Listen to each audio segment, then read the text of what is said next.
Hey guys, Moon here, and welcome back to some NieR Replicant.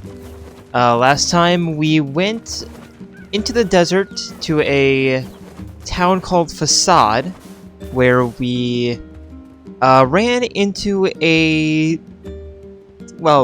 a town called Facade, who is very fond of the rules, let's say. It turns out that they were missing their king, or their prince rather. So, we, alongside quaint, went out to a temple, I think it was. I guess it would be considered like a temple of sorts. Found and rescued him whilst following all 124,046 rules. At least I hope so. And then actually we also had a very peculiar dream, same as Yona, about a boy who told us to go to the Forest of Myth, I believe it was? Or something about the Forest of Myth. At least that's what our lip reading abilities could parse. It looks like we have mail. Dear Moon, today was awesome! Popola made this huge cake that was really yummy, and everyone in the village was wishing me a happy birthday. It's fun. I felt like a princess or something. I don't feel sick at all today. In fact, I almost forgot I had this disease. So maybe you can forget about it too and come back home soon? Yona.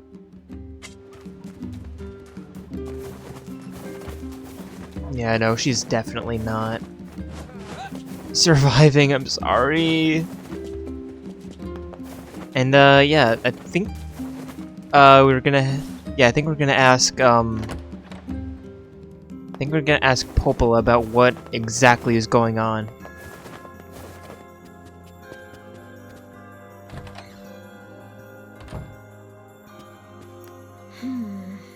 What's up, Popola? Oh, hi. I just got a strange letter in the mail. Dearest Popola, I hope this letter finds you well. I am writing in hopes of bringing to your attention a certain dream issue concern regarding recent events in Dream the Village. What? I am writing in hopes to bring to your attention a certain dream issue of concern regarding recent events in Dream the Village. I was hoping I might be able to get your advice, Dream, on the matter. Okay. Recently, there have been dream reports, dream of a certain dream of dream, evil dream, empty dream, curse, dream, evil dream, words, dream, somewhat dream. That is certainly one bizarre piece of writing. Who's it from? The mayor of a small village in the Forest of Myth. It's a wooded area up north. The Forest of Myth? They're usually a bright and cheerful group of people. Something like this is very out of character for them. I have a bad feeling about this. I'll check it out. You will? But... Don't worry about it. I've got business there anyway. Oh, well, alright. Thank you. So why are we talking about defamed YouTubers now? Okay, whatever. That was the most obvious joke I could have made. I realize that. Looks like we're heading up north. Once again. And will quaint be joining us? Yes. Yes, she is. Or rather, yes, she will. I guess that's more grammatically correct. I don't know, I feel like I'm the type of person who... Goldor. I feel like I'm the type of person who will always try to say a sentence as grammatically correct as I can.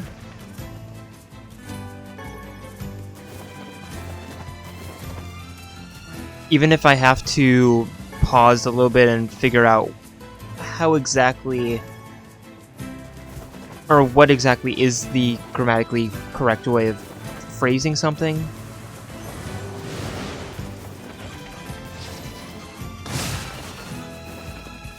I mean, I'm not saying that I, you know, perfect when it comes to grammar, or that I never, you know, say grammatically incorrect sentences. I do that all the time, but I don't know, in more formal situations, yeah, it depends on the situation.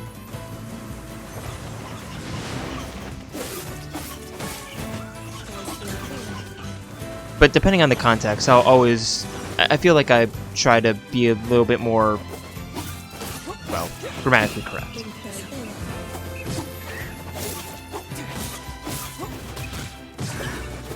I don't know, just a weird quirk of mine, I guess. Or, I would say quirked, but I don't know. I've always had a bit more of a formal, I would say lexicon, but, oh god, what's the word I'm looking for? Vernacular?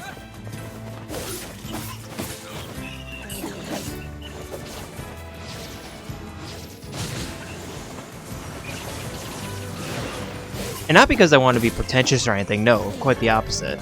It's just, I don't know, just how my brain works.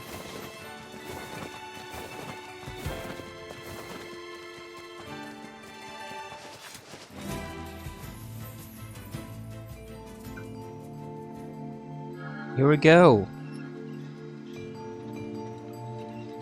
This looks very foresty of mythy.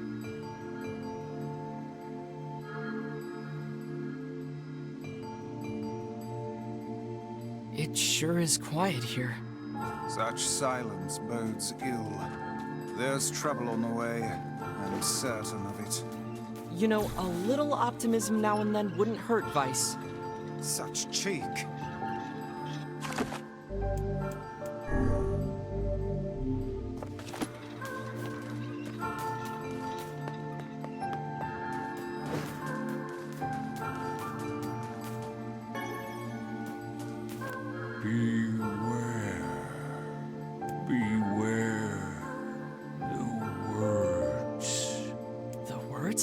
What do you mean? Contagious words. Those who dream. Those who dream? Hold a moment. There is a strange new sensation in my mind. Vice's voice rose in a quizzical way. It is not quizzical. What's going on?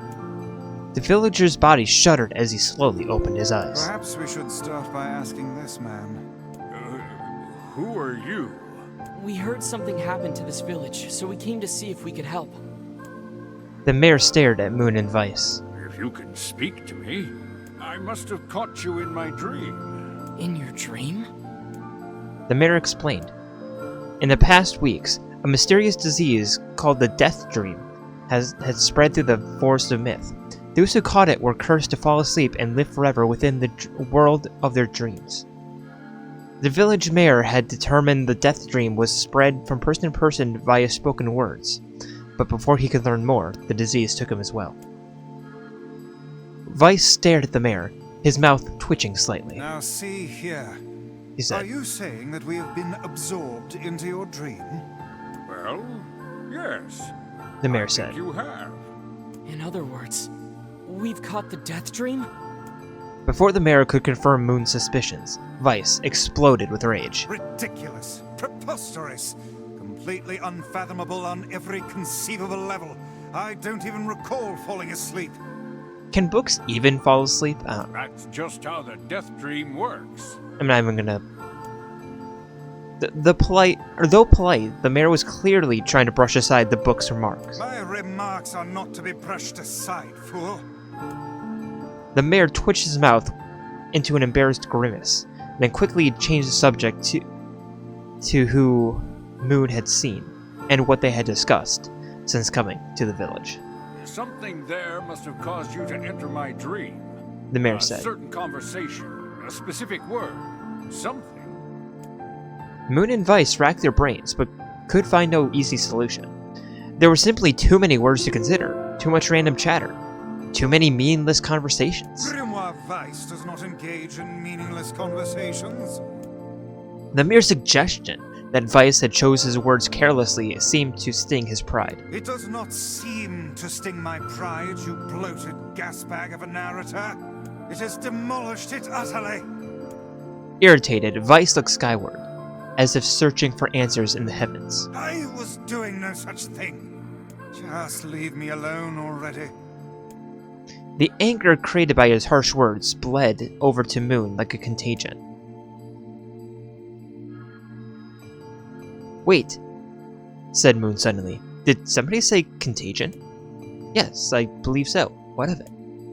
Well, the villager told us to watch out for contagious words, right? The mayor leaned forward with a renewed interest, pushing a startled Vice aside in the process. You must have said something, right? Said the mayor.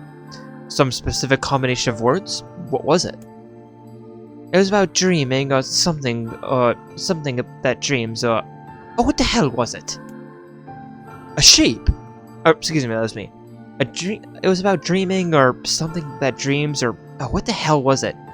A sheep! I can't do Vice... Wow. I could do Vice...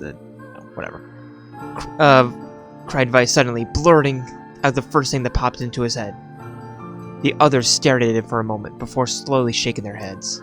After a few more minutes of thought, Moon's face suddenly lit up. I remember, he said. Those who dream. That's what he said, I'm sure of it. At this, the mayor produced a thick sheaf of paper from his pocket. He flipped through them a few times before nodding his approval at Moon. That sounds about right, he said, a stray sheet of paper fluttering to the ground. My notes also say something about that. I bet it was the last thing you heard before you fell asleep. The mayor shook his head, his worn pencil stub tracing lines across a lone piece of paper. For the last month, I've done nothing but study the disease we call death dream, he said. I mean, I'm the mayor, right? It's my job to protect people from whatever comes along, but I never expected a couple of outsiders to start entering people's dreams. The mayor paused, a grimace across his face. I should probably be taking notes or something. Vice immediately fired back. I applaud the effort of will it takes to research the disease in your dreams, he said. But perhaps we should bend the efforts to escape this place instead of trying to unsheath it, or understand it. The mayor's hands tightened around his pencil, snapping off the tip. I've tried to escape. From the very first moment I realized I was locked inside my own dream. I've been looking for a way out, but I don't think it exists. I mean, this is my dream, right? If there was an exit, I'd surely know about it. He paused for a moment, his unfocused eyes staring at nothing. My village is beautiful, he said to no one in particular, and it was filled with the most wonderful people you could have ever hoped to have met. But once this disease took hold, things changed. It's like someone took a sponge and soaked all the color out of our lives. I just want us to be whole again. I want us to be free. And I won't stop trying until that happens. Moon nodded in agreement. Huh? Wait a second, I didn't nod. Look, if we can be of any help, just ask. Now hold on, I did not say that! Silence! Cried Vice. The grimoire looked at Moon and looked from Moon to the mayor and back again, his face filling with confidence. Grimoire Vice is always confident, thank you very much. Now see here, mayor. You told us that nothing can exist in this dream without you knowing about it. Yet you seem surprised to have seen us when we first arrived, yes? The mayor slowly raised his head, realization drawn on his face. Oh my gods, he said. You're right! I have no idea you were coming. The human imagination is a limitless engine, said Vice. A dream, and dreams are the fuel. If we can imagine an exit, then it must be so. With your permission, we shall search it out. Thank you, the mayor said. I don't know how I can ever repay you.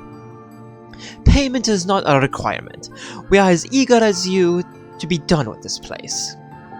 The mayor suddenly felt as if he could breathe again. He almost forgot what it was like. Good luck, you two, he called at the departing forms of Moon and Vice. We're counting on you. As Moon slowly faded into the misty forest, the mayor was struck with a sense of deja vu. I saw this man once before, he thought. But where?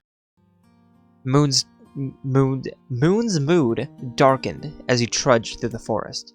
Hours later, when the beauty of the place was still a new thing, he'd been confident that they could get in, find an exit, and be home in time for dinner. But the deeper they went, the more the forest closed around them. The mist made it difficult to see more than a foot in any direction, and moss-covered rocks seemed determined to twist his ankle. More than once, he'd be forced to steady himself on the rough bark of a tree, his hand now left with small trails of blood on everything he touched. Additionally, Vice was proving to be more spectacularly poor at traveling companion. Unhindered by either terrain or physical effort, he spent most of his time urging Moon to pick up the pace and grumbling about their slow progress.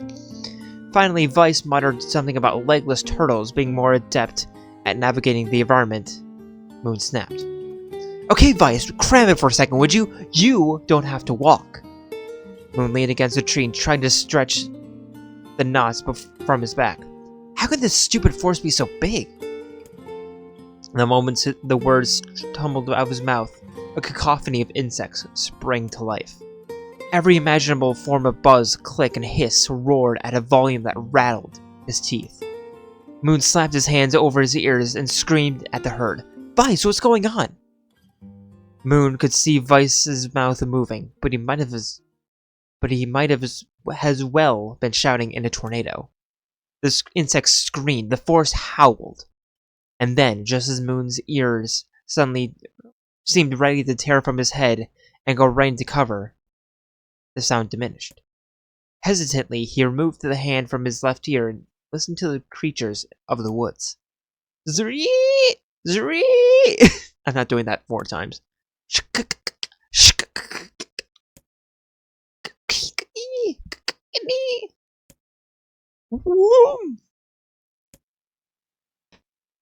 God, this is a training in voice acting, isn't it?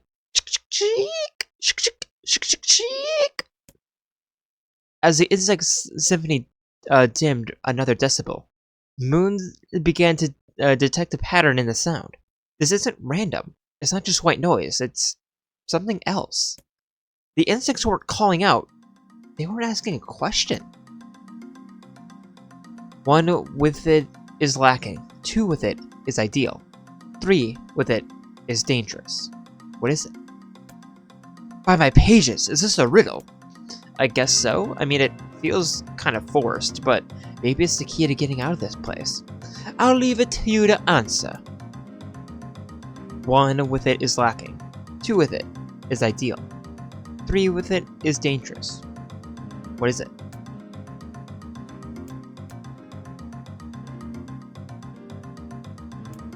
It's a secret. Inwardly furious that Vice left him to the task, Moon sighed and gave the only answer that made sense. It's a secret. Right? The sound of the insect stopped as suddenly as it began. The forest underground parted before Moon like a rippling wave, opening up a new path. The forest anthropods are making a road for us, said Vice with glee. Pleased at passing the test, Moon suddenly moved on with new intensity. The path offered his body relief from the undergrowth, but gave him even greater cheer to his mind. As long as they were on a path, their journey had a purpose. I guess the forest is accepting us, huh? Moon said after a bit. Vice spun around to face his companion. Do not mistake the will of the forest for some happy pet that you can suddenly befriend. We have no idea where this path leads. As Vice finished speaking, the pair turned a corner and found themselves facing a clear forest spring. Smiling, Moon picked up a small rock and skipped it across the surface of the water. Good heavens, said Vice. His surprise was understandable. Each time a rock struck the surface, a musical note rang out. When the rock finally stopped moving and sank to the bottom of the spring, the ripples it left behind came to form words. I enter through the window, but I break no glass. When night falls, I vanish. What am I? Absurdly easy, barked Vice. Now the answer is... Moon grit his teeth and tried not to reach out and strangle his companion. He's right after all, this one is fairly easy. I enter through the window but break no glass. When night falls, I vanish. What am I? Sunlight. A plume of water suddenly burst from the spring. Sunlight filtered through the trees and reflected off the plume, creating a shimmering rainbow that spanned the entire horizon. In all my years, said Vice softly, I've never seen such sight. Perhaps I misunderstood the intentions of this place. Hey, look! Cried Moon, awaking Vice from his daze. There's a house over there, or something. Glancing in the direction of his friend's extended hand. Oh, we're friends, thank you. Vice saw a small cottage nestled among the trees. That's weird, isn't it, Vice? I mean, who would build a house all the way out here? Moon walked over and pounded on the door. After a minute of solid banging, the door creaked open and a small man peered out. His body was cloaked from neck to toe in a large black cape, while his face was obscured by mist. Began Moon, but before he could get any further, the cloaked man held up a hand and began speaking. I have 4 legs in the morning and 2 at night, but end of the night with 3. I have 4 legs in the morning and 2 at noon, but end at night with 3. What am I?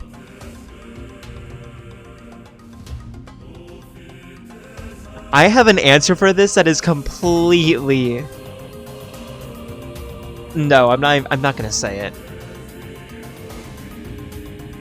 But all you guys out there, I think you know what I'm talking about. Moon tried to answer the cloaked man who he was and what he was doing there, but he simply repeated the question.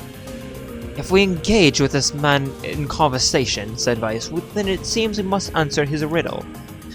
Yeah, I suppose. At least it's an easy one.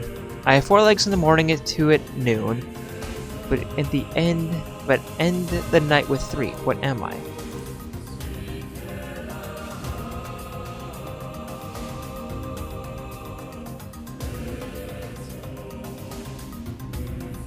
I mean, human was the first one that came to mind, but end the night with... Oh! Yeah, a man. The mist dissolved from the cloaked figure as he spoke a single word. Correct. I was thinking like an actual day, not like the human lifespan. Yeah, that makes sense. I mean, I've heard of this riddle before. I just forgot the rationale behind it. Yeah. You're an infant, you're crawling on your hands and feet, and then once you gain enough motor control, you can start walking on 2 legs, and then when you grow older, your balance, your muscles begin to weaken a little bit, and you not must, but a lot of elderly folks use canes. So yeah, I knew the answer. Like I said, I couldn't remember the exact rationale behind it. With that, the man flung aside his garments aside, revealing his true identity. Okay, so we got flashed by an old man. You're the mayor! Cried Moon. The small man slowly shook his head. I'm not the mayor you know. Now listen to my words. Long ago, I saw a version of you that was not yourself. Sorry? What does that mean? It'll make sense in time. At present, I simply congratulate you on cracking the seal of the Death Dream. Now you must go to the person at the forest entrance. With that, the man turned on his heel and slammed the door behind him. As Moon watched, mist seeped up the ground and enveloped the cottage, erasing it from existence. When Moon and Vice returned to the forest, they found the mayor leaning against a tree. As soon as he caught sight of the duo, he sprang to his feet. He sprang to his feet and scrambled over to them. Good gravy, he said. You made it. You actually made it back. His left hand grasped Moon's and pumped it so fiercely that it threatened to dislodge it from his socket, while squeezing Vice by the cover and swung him through the air. God, by the heavens, stop shaking me, fool! We haven't even told you if we were successful or not. The mayor smiled broadly and shook his head. I'm just happy that you're alive. I didn't ever think I'd see you again. Moon withdrew himself from the mayor's eager handshake with a slight smile. We broke the Death Dream seal, he said. At least, I think we did. The mayor's face beamed as Moon filled him in on the details. When the tale was done, the three of them were laid down on the forest ground and fell asleep.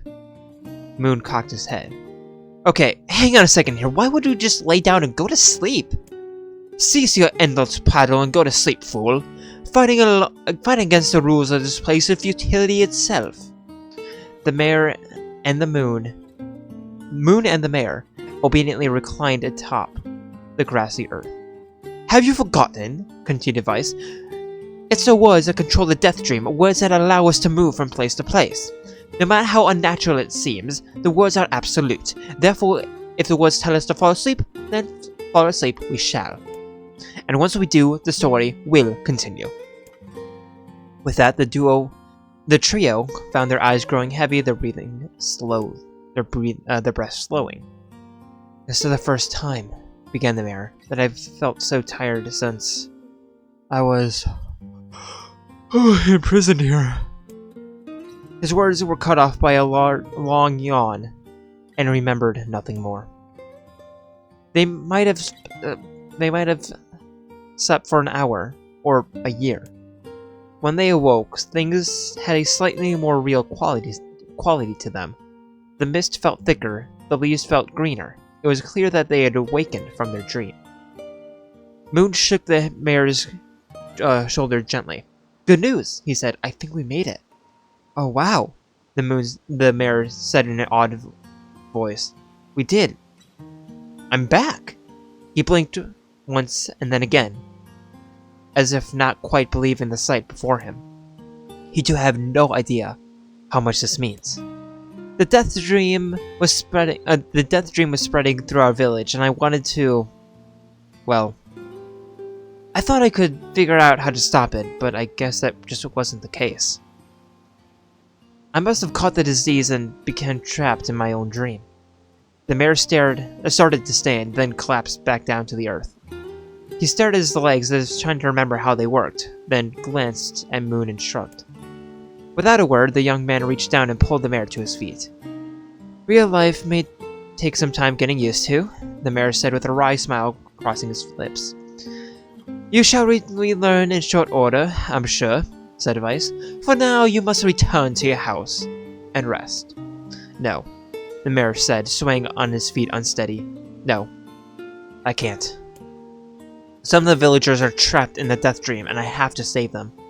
The mayor slowly made his way to the divine tree at the center of the village, then bowed his head and prayed silently. This is a holy tree, he explained when the mayor was finished. It's the guardian of our village's history and memories. Superstition will only make our missions harder, muttered Vice. We shall not put our faith in the gods. The mayor shook his head. Not the gods. The words. Legend said that our tree is home to a powerful magic, known as a sealed verse. Moon and Vice could not contain their surprise. It seemed that gold had been found in the most unexpected of places. I say, muttered Vice, this certainly is a stroke of luck. As the three of them said their goodbyes, Moon mentioned the strange man who had given them the third riddle, and the mysterious words he had left them with. I saw a version of you that was not yourself, muttered the mayor. What in the world does that mean? Lost in thought, he stared into space for a long moment. You know, he said softly, this is gonna sound odd, but I had a feeling I'd seen it before too. Moon tried to keep a straight face, but failed. But the mayor didn't seem to notice. Deja vu, right? Anyway, I figured it was just some kind of illusion caused by the Death Dream. It probably doesn't mean anything. Moon gave the mayor a small nod and smile, but inwardly his thoughts were racing. There's something wrong about the mayor and his words. And what exactly is going on? That riddle would prove to be the most difficult of Oh, all. thank you so much. Now I can finally return to a normal life. This is one of the most bizarre diseases I have ever encountered. I know. That's why we have to help the other villagers, no matter what. Obtained a sealed verse. Obtained dark execution. Summon magical spikes from the ground and impale enemies. For a sealed verse, that didn't take much effort. Yes, all a touch too easy if you ask me. Yeah, I was about to say, like, there's no way we're done here. It's almost as if someone was guiding us to this village. Don't overthink advice. And my controller's acting up again. Fantastic. Hello. This person must be dreaming too. It would appear that way, yes. Can't say I'm very excited to go back there. That dream world sort of creeps me out. Perhaps you should spend less time complaining and more time getting on with the mission. Yeah. I breathed air scented with death and resisted the urge to laugh, for I know it will sound like the words of a madman. How long have I been in this fresh hell? My box, my prison, is tucked beneath a stairway in a long, unused catacomb of some infinite castle. Outside, I hear the sounds of a funeral dirge that plays without end. Light has no place here. Wind is a forgotten friend. I pray for death to come, but he forsakes me. Time passes. An eternity slips by in a single tick of the clock. Someone knocks on my prison. Anyone there? I hear an unfamiliar voice say. My savior! I claw at the door of my jail, embedding thick splinters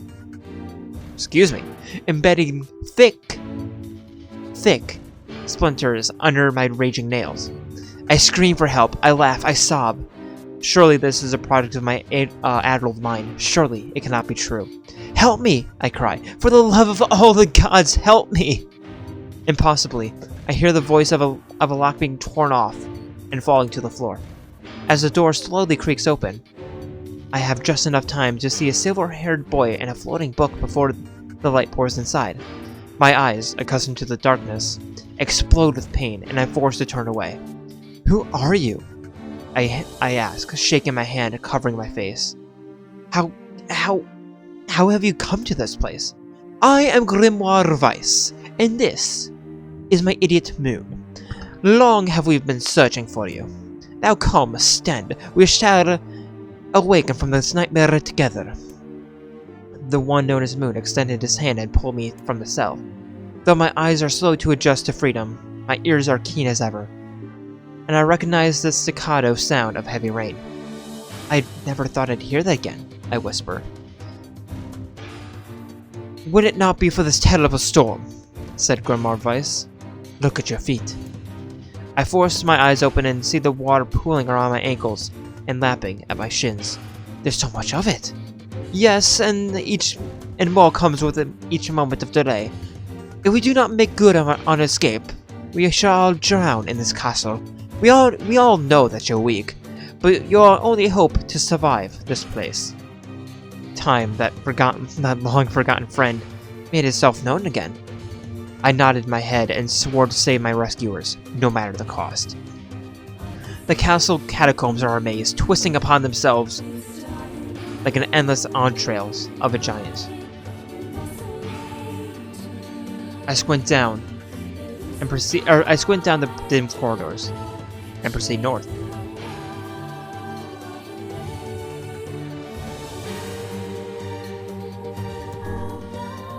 At the end of the corridor, I find a row of 20 gorgeous canopied beds resting atop a carpet of velvet. All are covered in a thick layer of dust and cobweb. Searching for a door to the next room, I come across a shapeless mass of gray matter. It has been shoved against the side of the wall, and despite my fever, I think I see the outlines of a door just beyond. When I reach out a finger to touch the piece of the mass, it turns to dust and drifts away in the wind. Realization slowly dawns, and I fall to my knees and weep. Corpses.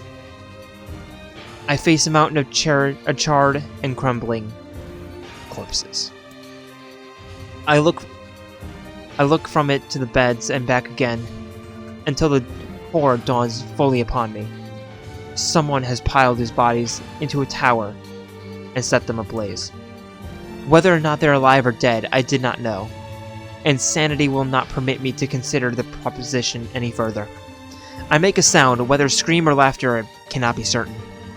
Then my mind grants me merciful blackness, and I find myself opening the door and leaving the most terrible of rooms. I squint down the dim corridors and proceed east. I squint down the dim corridors and proceed north. I squint down the dim corridors and proceed south. And proceed west, south, north, east, north. The water has risen to my chin and now laps greedily at my mouth and nose. "You dumb bastard!" shouts Moon. He surely deserves to say more, but the rest of his insult is cut short by the rising water. Grimoire Vice, wet and tattered, floats above the water's surface. It's already too late for him. This wasn't how it was supposed to end. Okay, so let's think about this logically. So we proceed east, then north,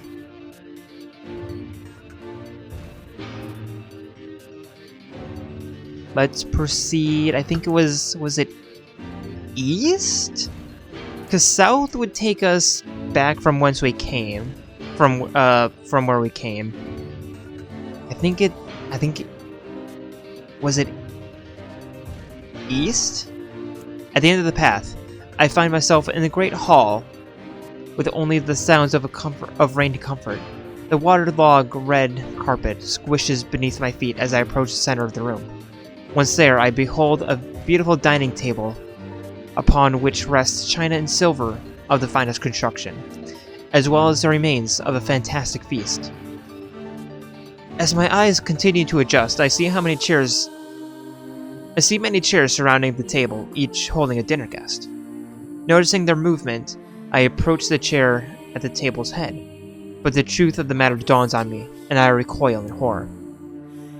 The host of the feast is a corpse, as are all the invited guests. An army of foul, wriggling insects have made homes in their remains. And this is the moment I saw. This once splendid feast was now nothing more than a requiem for the damned. I take a moment to steady my shaking hands and slowly back away from the table. Desperate to lose sight of the abomination before me, my gaze lands on the chair upon which the dead were seated. This is a mistake, for the chairs proved to be even more terrible than the feast itself. Each one is covered by a layer of spikes that run up the seat, up the back, and down the arms. This explains the color of the carpet beneath my feet. I can only pray that the unfortunate diners were dead when the meal began. For if not, then it is a simple task to envision the agonizing screams that must have sprung forth from their mouths. My mind gasps frantically at the possibility that these souls have committed some terrible crime, for which this was punishment. Though in truth I suspect they had committed no crime at all. There would be no tomorrow for these unfortunates. This was their last supper. I squint down the dim corridors. Let's go north. Against all hopes, we had made it to the front door. "Break it down!" somebody cries. So I give myself to the effort. In tandem with Moon and Grimoire Vice, I slam my body against a thick, sturdy door. On the third try, it gives way, and we find ourselves sprawled on the ground outside the castle. The storm is in retreat.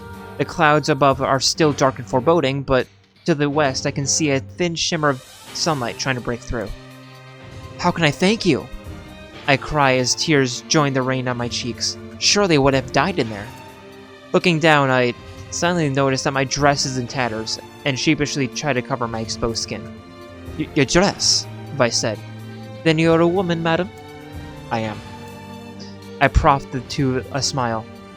I suppose it comes as something of a surprise, seeing how I exist only in the form of words. I can see the one known as Moon is disappointed that the torn dress had given no further description, but he hides it well.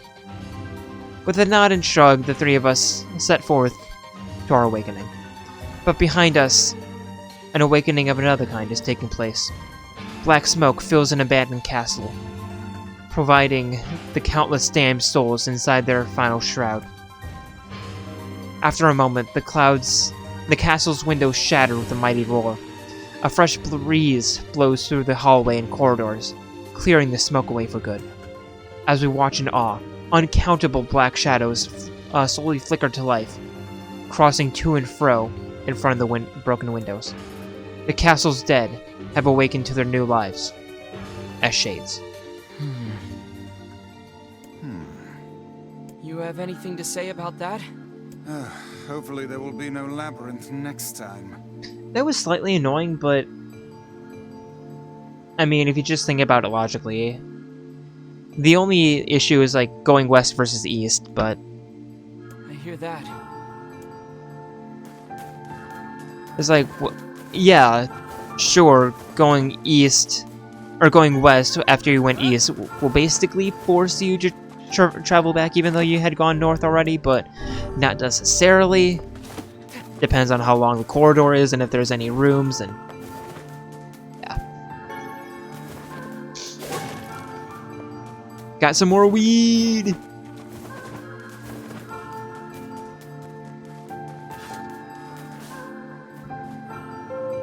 Not gonna lie, this feels like something that that I would expect to see in like Baldur's Gate or something. And another victim. This work certainly is trying. I figured a book like you would be into all this word stuff, Vice. Even I have my exceptions. Now let's be off.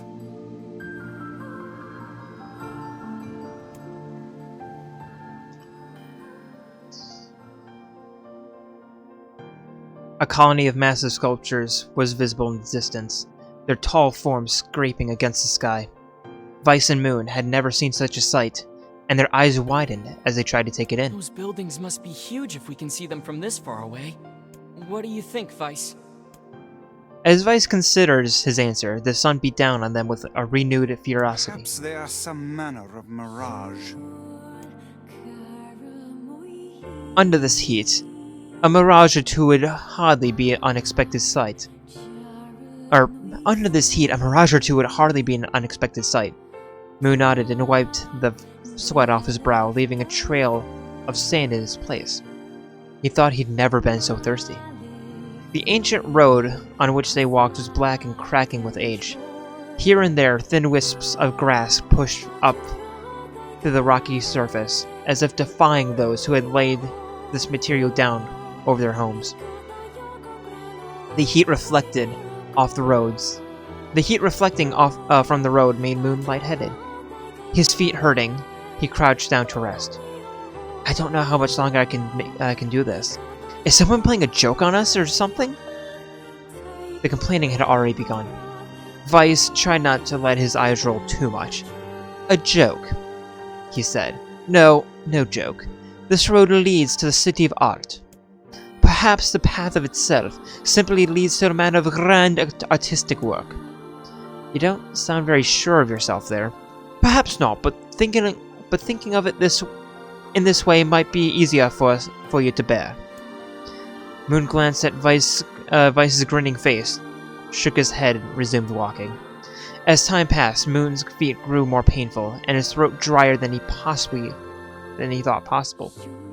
He tried not to look further than the next few steps ahead, because the bright sunlight made him hesitant to even trust his own senses. We're definitely getting closer, said Vice, in an effort to cheer up his companion. Yes, this much is certain. Encouraged, Moon lifted his gaze. Suddenly, he stopped walking, choosing instead to stand in the middle of the road with his eyes and mouth wide open and his fingers pointing in the distance. Water! He cried. It's water! Water? Vice said. Preposterous! I don't see no water. Over there! Look, just ahead of us! Look, the sun is reflecting off of it! Without waiting for so much of a response, Moon sprang to life and bounded towards the sight. What in the... There was no water. There was nothing but sand in every direction. Moon closed his eyes and sighed as Vice floated up behind him, and chuckled softly. I believe this is known as a mirage, he said. Many a desert traveler has spoken of such things. Moon shook his head, bewildered. Suddenly he pointed off in the distance, his eyes widening once more. There it is! Wait, there it is, I just missed it. Look, it's right there! Moon sprinted off again, leaving Vice with no choice but to follow. After a few moments of running, Moon came to a halt. I could have sworn he was right around here. Confused, he put his hands to his eyes and rubbed them vigorously. As soon as he stopped, he noticed a blue, shimmering pool of water. Of clear water, just over the next rise. With a shout, he bounded off to search for it. The chase continued for nearly an hour until an exasperated Vice slowly floated up to Moon and struck him in the head with his cover. Enough, you blithering idiot! Stop this at once! There is no water here!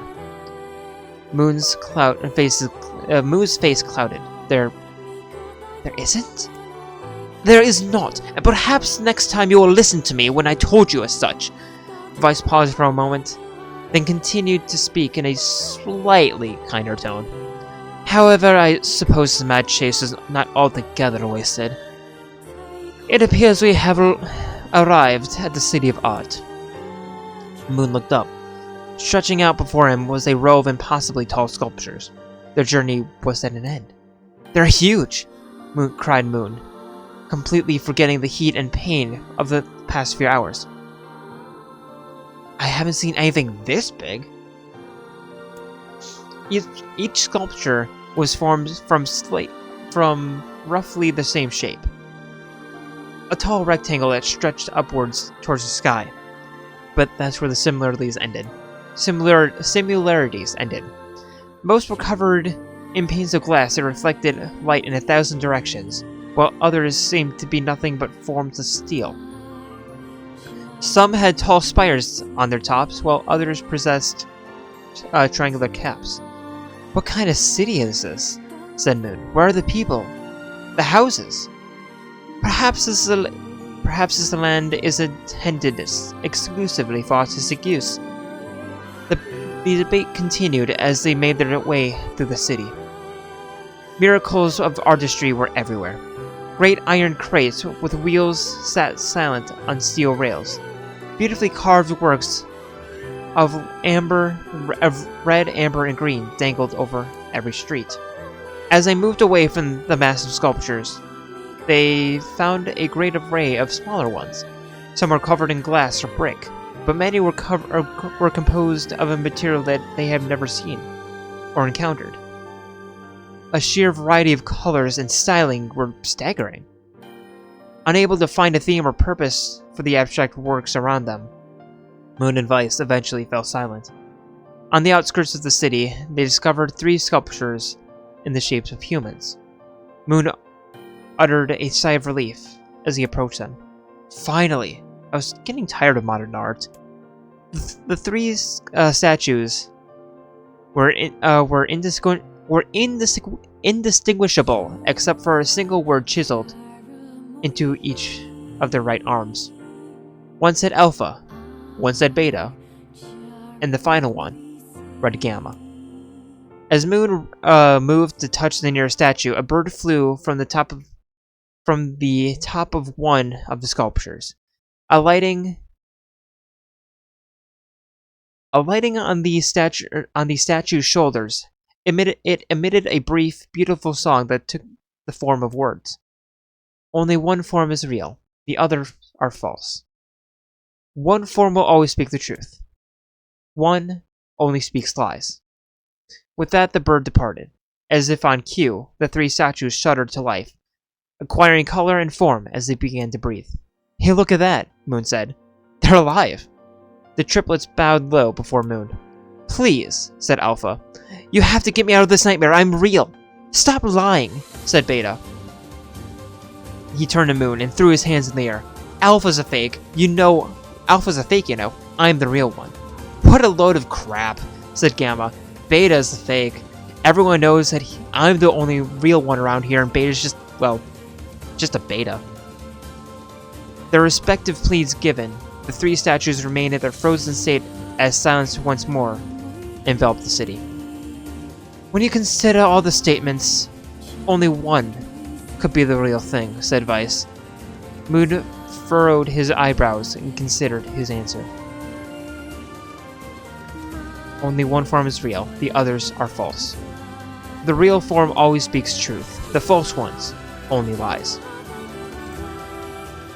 Okay, so Alpha said that he is the real one. Beta said that Beta is the real one, but Alpha's the fake one.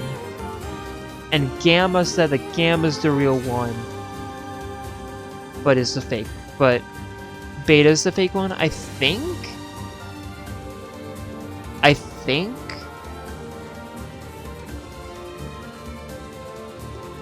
Okay, let's think about this. If what Alpha says is true, then it had, well, okay, let's start with Beta, actually.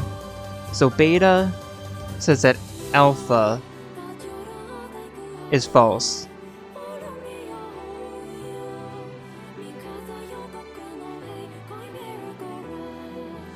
So if what Gamma said is true, Beta...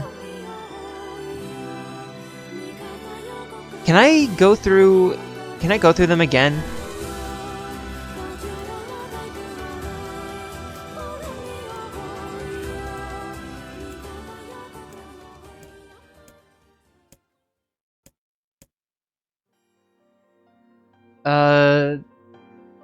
I might get a notebook really quick.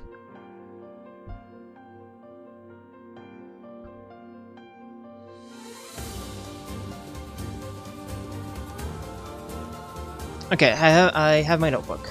So, Alpha says Alpha is real. Get me out of this nightmare.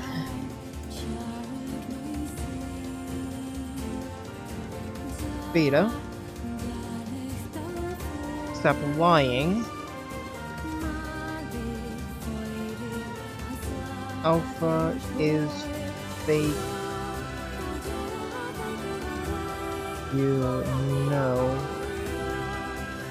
Beta is real.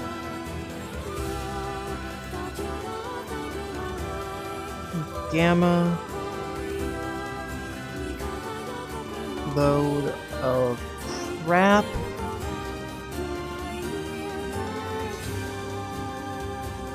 Beta is fake. Everyone knows I'm the only real one here. Okay.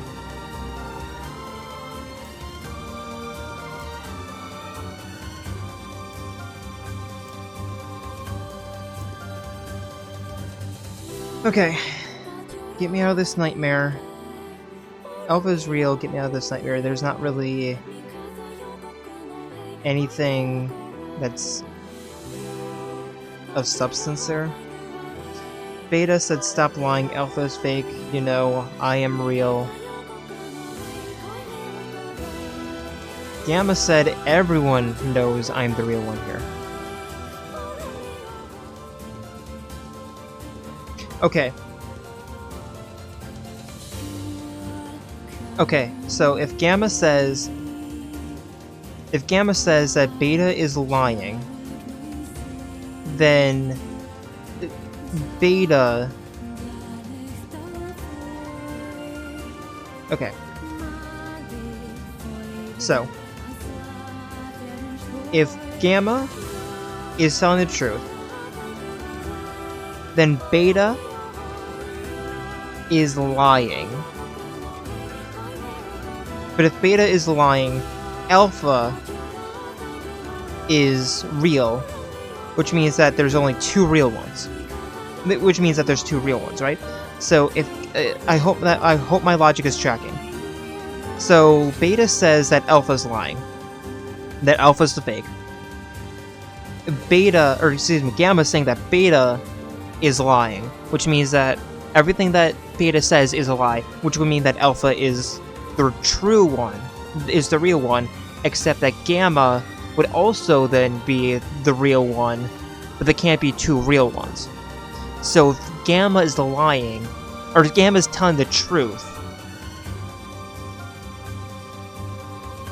then Alpha is also the real one, which you can't do. Meaning that Gamma is false, Beta is the real one, which means that Alpha cannot... It's okay. The only path that I'm seeing where there's conclusively only one real one is if we go with Beta. Because if Beta is telling the truth, that means that Alpha is false, because Beta said that Alpha is a fake.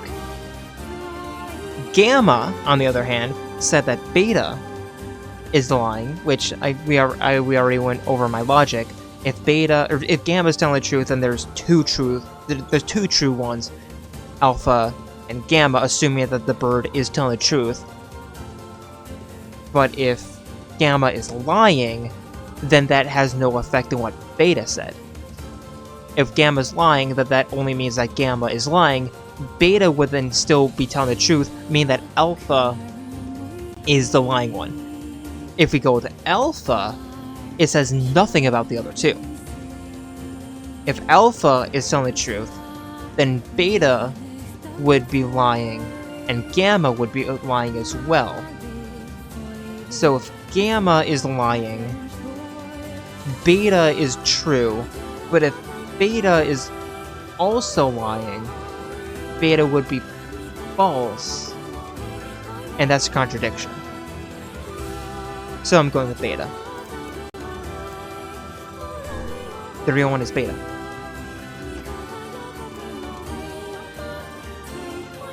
Though Moon's voice betrayed a notable lack of confidence, he was relieved to see Weiss nodding at him. If Alpha was telling the truth, began Weiss in a drier tones of a lecturer, Beta and Gamma would be fakes. But if that's the case, Gamma's claim that Beta is a fake would be true, even though Gamma is a liar. Therefore, that theory crumbles. Now let us presume that Beta spoke the truth. That makes Alpha and Beta liars. In this situation, however, Beta is calling Alpha a liar, which leaves us with two statues telling the truth. Finally, let us presume that Beta is telling the truth. If so, Alpha and Gamma's lies would make sense. Therefore, Beta must be real. As Weiss finished his explanation, Alpha and Gamma crumbled soundlessly to dust, while Beta sprang to life once more. Congratulations! Congratulations, villager, said Weiss in a cheerful tone. The time for awaken has arrived. Thank you for saving me, cried the villager. He dropped to his knees and bowed his head as low as he could before an uncomfortable moon pulled him to his feet. Why did you have a dream like this? Asked Weiss. Have you been to a city before? The villager slowly looked around at the bizarre objects and sculptures that dotted the landscape, then shook his head. I don't think so. I mean, it's impossible, right? There's no way I could have ever been to a place like this before, but at the same time, I feel like I have seen this before. Deja vu, muttered Moon. Just like the mayor. The vague sense of unease that struck Moon during the mayor's dream spread once more through his mind. That was rough. I am positive I have seen that place before. Okay, that's enough. Don't need you getting all weird on me too. Okay, there. Now all the villagers can wake up, right? Yes, if the mayor's assumption was correct. I think I have had enough wordplay to last a lifetime. Thank you very much. You're telling me. Anyway, let's go see the mayor. Says the book. I never get tired of puns, but that honestly that was pretty fun. Except for the maze. That part sucked. But that logic puzzle, I mean, I've heard of it. I don't think I've ever attempted to solve it before. Until then, it's like, you know, once I actually wrote down the notes and started going through the logic, it actually was pretty simple. But Oh, how wonderful. Thank you so much. Here, I have something for you. obtain the one-handed sword Faith. Wow, this looks valuable. I can really have it? Of course. It's apparently a weapon of some renown, but we have little use for it. Well, we appreciate it. Thank you again for everything. So is that it? Are we done here? It looks like it. I'm just gonna save really quick because I don't trust my luck.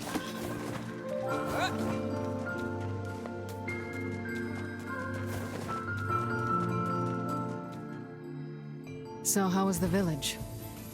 Oh, it was truly magnificent. There are no words. Really. No, there were plenty of words, Vice. Neat. Let's get back to Popola. She'll probably want to know what's going on in there. I'm so glad that they gave us the opportunity to, Is the boar sleeping? Aw, the boar's sleeping. I'm so glad they gave us the opportunity, or gave me the opportunity to go back and search, and look through the, and look through the statements once again, because I feel like I might have been able to figure it out had they not been had that not been the case.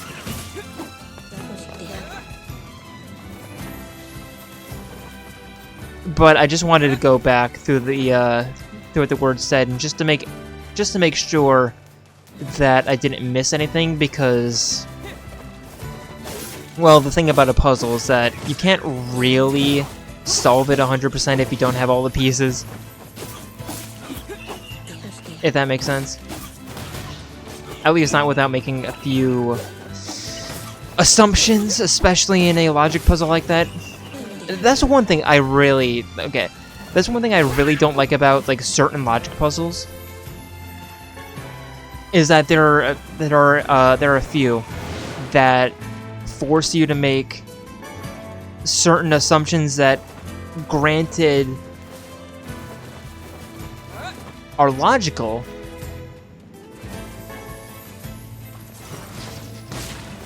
I don't know, it just feels, I don't know, it doesn't feel right when logic puzzles allow or force you to make certain assumptions. It doesn't seem right. It doesn't feel right to me. I don't know, maybe it's the engineer in me. Oh, look again at me, it's talking about me being an engineer, but I wonder, like, I think it's the engineer in me that's just that just doesn't want to make certain assumptions.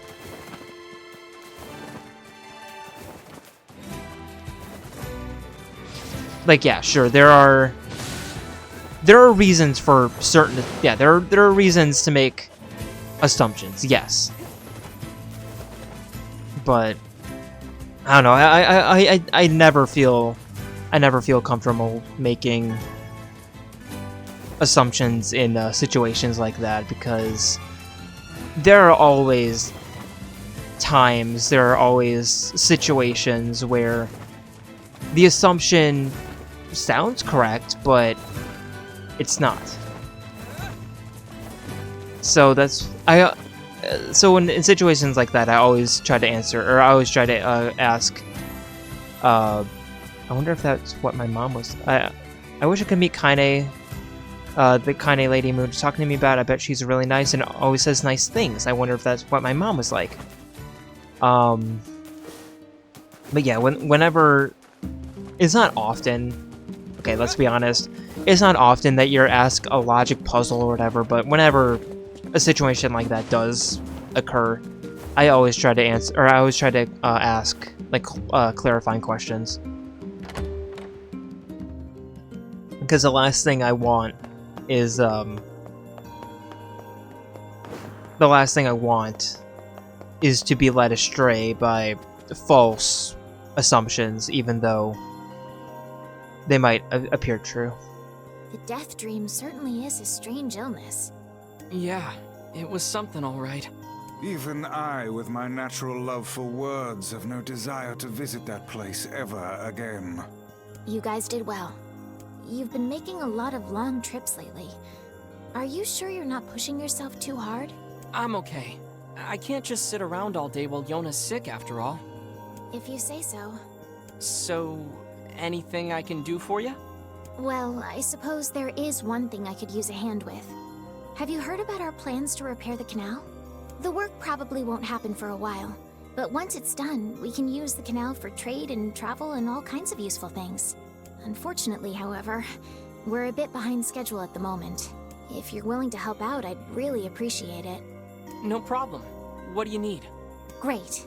So, the man I originally asked to help on this project hasn't shown up for work in a few days. I'm starting to get a little worried, so maybe you can head over to Seafront and check up on him? I'll mark the location of his house on your map. He always carries a red bag over his shoulder, so he should be easy enough to find. Sounds like the postman.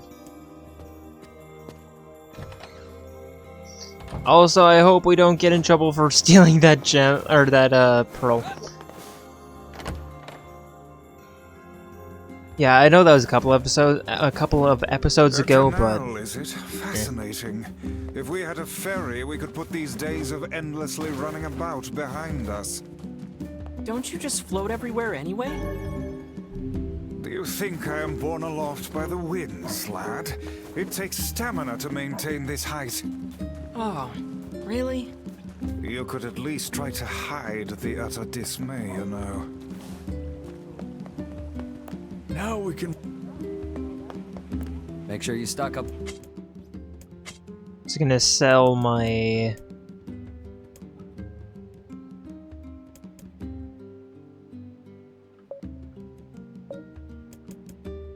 Just gonna sell all this, junk.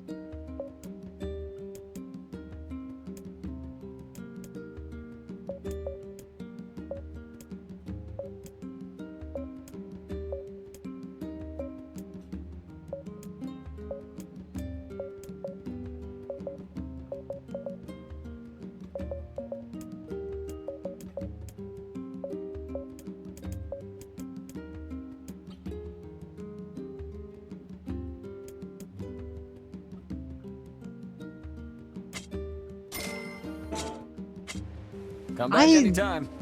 Like, I'm always worried that I'm gonna accidentally sell something that I'm gonna need. But, yeah. This was a bit of a shorter one, honestly. Which I'm absolutely fine with. It doesn't look like the is at the fountain. Yeah, so I'm just gonna quickly check in with Yona. And yeah, this was a bit of a shorter one, which, like I said, I'm absolutely fine with, but a lot of reading. A lot of reading. And a lot of voice acting.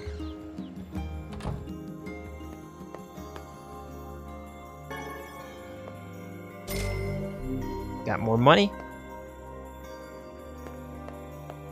I'm ready to make that No. Not yet. Right. I think that is about it. I wonder...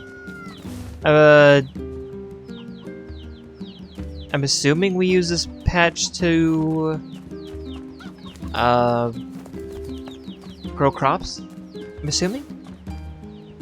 I haven't actually tried that yet. But, yeah. Thank you all for joining in. Next time, we are going over, or back over, to Seafront. And actually, you know what? I'll make my way over there and... will I... What if we get caught up on the, No. No, next time we're gonna head over to Seafront, because I don't want this episode to be like 2 hours long.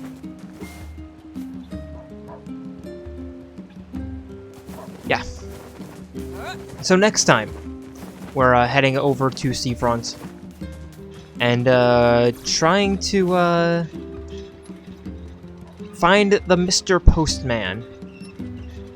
But until then, this is Moon, signing out. See ya.